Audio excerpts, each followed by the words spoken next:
It's 12 minutes after 7. Today is World Tuberculosis Day. So on the AM show this morning, you see us play some tidbits, give you bits of information on tuberculosis. Throughout the show, we'll have a conversation on that, a little education on that. We started that last week. We're going to be continuing, especially because it's World Tuberculosis Day. We're also receiving your messages on WhatsApp on 056800,000. On Facebook, we're also asking, where are you? How has the rains affected you? You can send us pictures if you do have them and lots of information. So on Facebook, just look for Joy News on TV and post those pictures. It's also very much acceptable on WhatsApp on 056800,000. And Salasi Agwada in Angloga is sending me a very sweet message. Thank you very much. I appreciate it. Lots of message on WhatsApp. This one says the solution to Ghana's cocoa is to allow cocoa farmers purchase fertilizers and pesticides on their own so they can sell beans without government controlling the price of cocoa. This is coming on the back of that story in the news. They say the weather now is very much favorable for the cocoa beans to grow beautifully. Good morning, Mr. Roland. Why does government want hear every conversation? Is he afraid of anything? And this is because of, quote, the spy bill. So messages on all angles, all areas of things happening. Zach and Tamale, I appreciate your message. Thank you very much. This one from Sebong Mensa Kweku from Tamale. Thanks very much for also the comments. But now I am alarmed because we're told that Ghana is on tier 2 watch list. And we're not talking pension here, we're talking human trafficking. And I thought, wait a minute, what is this all about? I've got somebody who very much works in the area of trafficking. He's been on the show before. He joins us again. David Kofi Ewusi is Assistant Director, Engage Now Africa, which is an NGO that does a lot of work in this area with a focus of ending poverty in Africa. Thank you very much for your time this morning. Thank you very much for this opportunity. Sure. This tier 2 watch list, explain it to us. Okay, thank you very much. As you mentioned, my name is David Kofi Ewusi, and I'm the Assistant Director for Ending Modern Slavery. Well, human trafficking exists in Ghana and it exists everywhere in the world. Every year, the U.S. Department of State compiles a report called the Trafficking in Persons Report. In this report, countries are ranked from tier 1 to tier 3. Now, when a country is ranked on tier 1, it means that the country is making a minimum commitment towards combating trafficking in compliance to the section 108 of the Trafficking Victim Protection Act. Okay. When the country is on tier 2, it means that the country has committed to the minimum standard and making some effort, though they have not fully complied with it. Now, when the country is in tier 2 watch list, it means though the country has committed to combating trafficking, however, they did not fully comply with the minimum standard. And apart from that, there's an absolute number of people who are trafficked in the country, or there's an increasing number of people trafficked. And then secondly, it all means that the government does not provide any evidence to demonstrate that there's increasing effort in addressing the issue. And that is where Ghana is currently ranked. Tier 2 watch list. So that's how we're described when it comes to our fights against human trafficking. Human trafficking. Okay. Yes. But what does it mean to the nation? Well, it means that more and more people are involved in trafficking, and it also means that if we don't work hard to move away from that zone, then we probably risk receiving a number of international donations and support to developing the country. Let's zero in onto areas where trafficking is prevalent. So when we talk about human trafficking, particularly in the Ghanaian context, what are we talking about? Is it child trafficking? Where are we trafficking them to? What kind of people are we trafficking, for instance? Well, first of all, human trafficking basically looks at the recruitment, the transportation, the harboring of people from one place to another for the purposes of exploitation. And the exploitation comes in 3 forms, either forced labor, either sexual exploitation, or organ trade. Now in Ghana, we have both international trafficking and the internal trafficking. So the international traffic is when people are trafficked under the pretense of job to maybe the Gulf country, Kuwait, Saudi Arabia, Qatar, and co. to work. And then internally also, children are trafficked from the coastal areas to the same place like Levota for fishing work. Other children are trafficked from here to the gold mining community for Galamsey. Some people also traffic to be involved in commercial sexual exploitation. Others are trafficked and forced into prostitution and forced marriages. So these are various forms. Of course, and we practice all these. It's happening in Ghana. It's happening in Ghana, and I can give you evidence. According to a research done by the Work Free Foundation, it indicates that over 190,000 people are trafficked in Ghana or trapped in modern slavery in Ghana. And there's also a research done by the ILO and the governor of Ghana in 2013, which shows that we have over 49,000 children working on Levota alone. And out of this number, about 21,000 of them are involved in hazardous labor. When we talk of hazardous labor, it means the work that children does that is hazardous to their life, which can even lead to death and loss of lives. And this is really happening in Ghana. You know, the Ghanaian and effects, the African story is not necessarily like the European or the American story. Sometimes children willingly engage in some of these things. But of course, we would say that because they are children, they are underage, they do not legally know what they're doing. So you can't say that they're willingly doing it. But you find people who enjoy what they do. Yeah, definitely. Consent when it comes to children is not relevant. According to the Children's Act 1998 at 560, it shows that in every situation, the best interest of the child should be supreme. So assuming a child comes and say, okay, well, maybe a 12-year-old child comes to the mother and say, mother, I want to go and stay with my friend and involve myself in sex tourism or prostitution. You can't say because the child is asking for it, you allow the child to go. Ultimately, the child at that age is supposed to be in school and not involved in such an activity.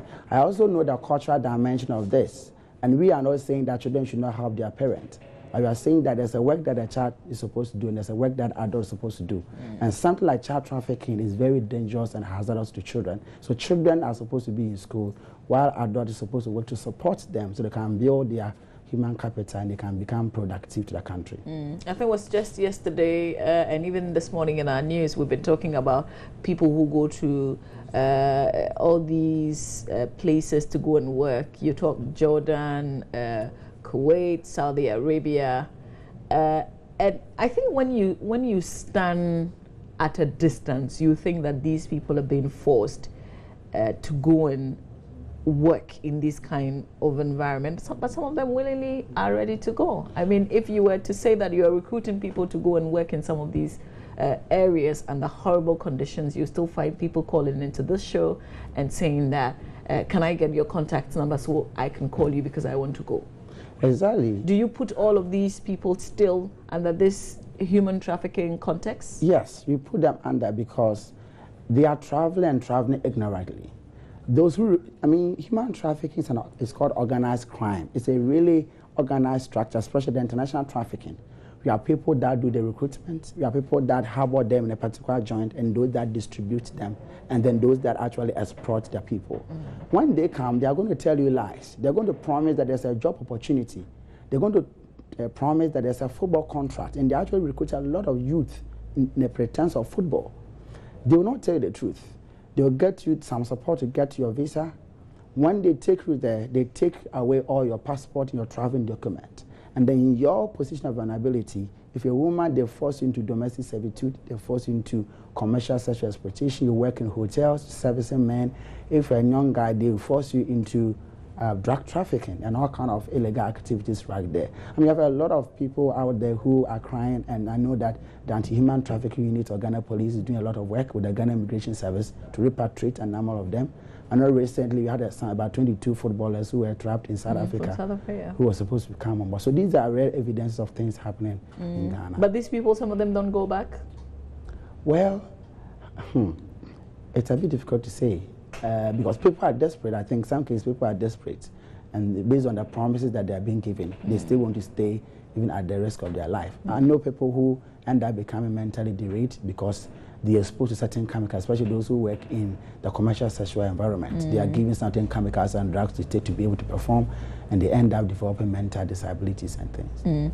So what we are seeing is that the efforts, the things that we're doing to combat this is not significant enough, because now we've been put under tier 2 watch lists. Exactly. That it means that the government has complied to the minimum standard, but we are not giving enough commitment to combat the issue.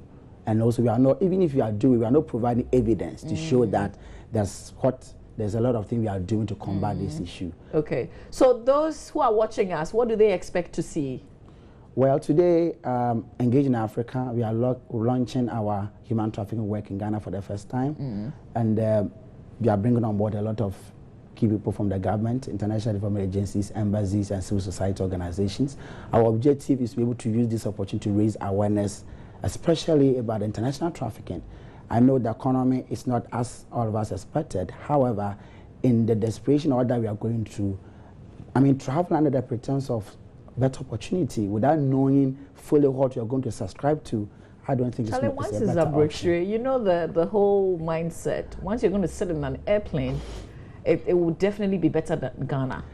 That's the kind of mindset that people, because people even do the calculation and say, if I'm doing domestic work in Ghana, if I am, supporting somebody in his or her house, doing domestic work, if you look at how much I'll be paid, if I were to travel and take this opportunity, even if they would take my passport and won't let me go anywhere until the contract comes to an end, which sometimes is 2 or 3 years, it will still be better. Well, I disagree to some extent. And maybe at the right time, maybe the next opportunity, you look at one of the survivors who actually came back from there. I've listened to a survivor story. I mean, we've actually shared true life stories, even on our shows. But you would still, and we had a recruitment agent join us on the show. After that conversation, a lot of people called our front desk and they wanted her number because they wanted, to also go and get the experience. Definitely. That shows how desperate some people are, probably because issues of unemployment are key. But that's not the focus of our conversation, though. But I also still want to educate the public that your life is precious. Ghana needs you. Your family needs you. You might think that I have had a chance to also travel a little bit, but I'm telling you that making it probably in life doesn't really depend on traveling outside. You can use yourself as an example. You're a Ghanaian. I don't know your background, but you might have gone through issues, and now here you are. So I think that it's about looking at what exists in your country, being creative and innovative, and looking at options that you can subscribe to and do, rather than giving yourself opportunity to go to another country and being abused and exploited. So this is the course that Engage Now Africa is on? Exactly. Okay. That's what we are doing. So what kind of people are you meeting today? Well, we are meeting people from the police agency. We are meeting people from the embassy. I know that the U.S. Embassy, the political section, some are represented. People from Free the Slaves, people from Anti-Human Trafficking Unit. We are meeting people from Right to Be Free, and some of the members on the National Human Trafficking Management Board are going to be part of it. We are meeting some students, we are meeting beneficiaries, parents, and all cross-section of people. What's the core message that you're sending? The core message is that human trafficking is happening in Ghana, and that we require the government to show strong commitment towards combating the issue, especially otherwise we risk coming down to tier funds. 3, which means that then we risk getting international donor support for a lot of the great work that we are doing in the country. Not only that, but it means that there are a lot of more people who are more vulnerable, and we are not protecting them. And if you allow that trend to go on, it means that we are really losing human capital and to affect the development of the country in some few years to come. Okay. So this is happening at what time and where? Well, we are having the national launch at Press Center near the Ghana Institute of Journalism at 9:30 in the morning until 12 p.m. this afternoon. Okay. Yes. All right. We'll have to leave our conversations here. Is there a certain website that people can log on and get a lot more information? Yes. I think you can log on to www.engagenowafrica.org. www.engagenowafrica.org. Okay. We are doing a number of stickers that we are going to also distribute as part of our awareness raised opportunities. And we also have some information brochures which give you basic information about human trafficking and shows you what you can do when you find one or a case of trafficking. Okay, so yes. you rescue as well? That's something that is in our plan. link. We have not done the rescues yet, but that's something in our plan. So but we work in collaboration with other organizations. So if you have a case and you report it, they can refer you to a appropriate organization that does rescue at the moment. And until we also start our rescue program. Okay. Justice is in hold. Justice says human trafficking cannot stop, but be at a rise, especially when unemployment rate is still very high. All right, and we'll have to leave our conversation here. This one says, good morning, Mama V. Human trafficking will continue to be very rife in Ghana because the government is doing little to provide decent jobs for their unemployed graduates. This is from Hukash Montari, who is in Ketakrachi.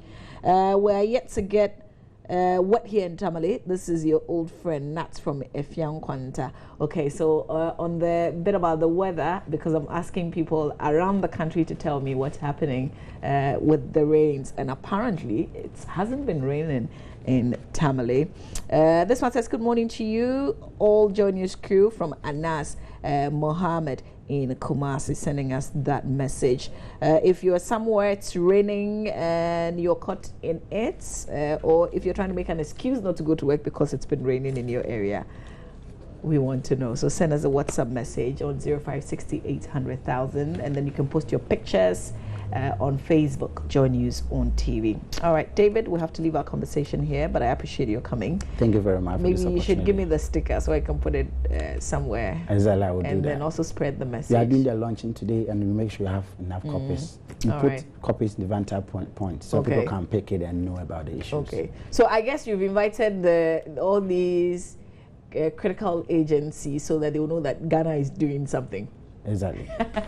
All right. And what you can do. Okay, again. sure. Stay with us. We'll have a conversation on TB, even as we observe World Tuberculosis Day today. More of the tidbits, the pointers that we're sharing with you on the AM show today.